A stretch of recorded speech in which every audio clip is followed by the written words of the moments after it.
สบายดีเนาะเหมือนเราสิพาไปเก็บผักหอมคืนเนาะหลังจากมากระตือครับที่ไหนคือเก่าเนาะคนมันก็เป็นคนเต็ม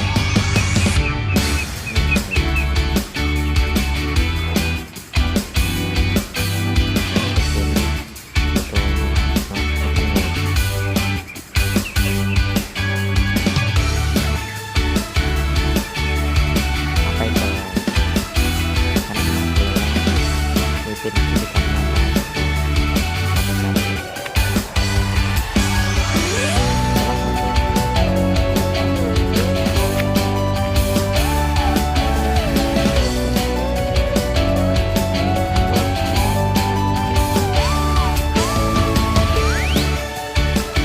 าไปท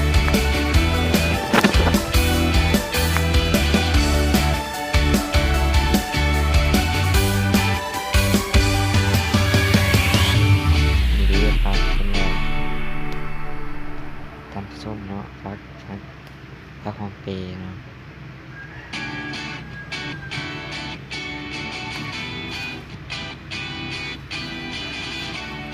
เก็บเอาหน่อยหนึ่งแล้วก็เอาหนึ่ง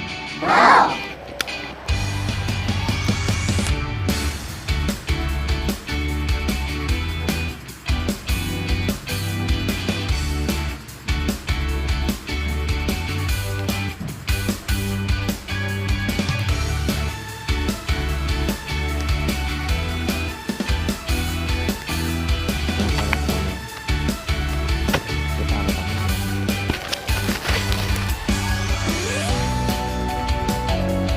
ตอนนี้เราทำมาประมาณนี้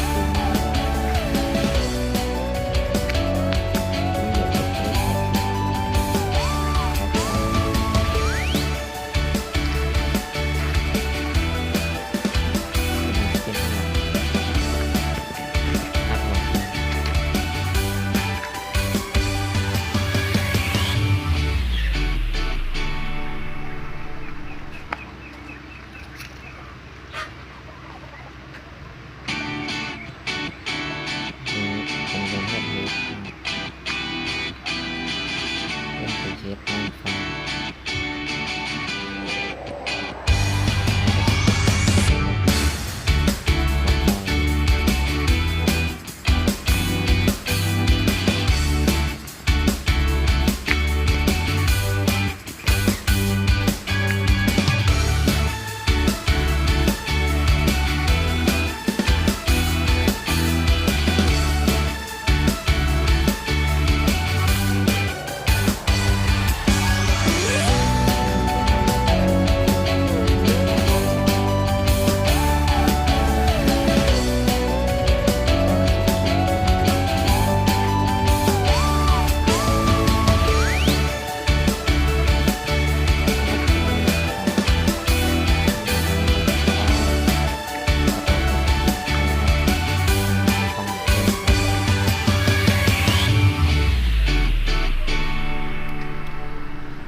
ฝากกด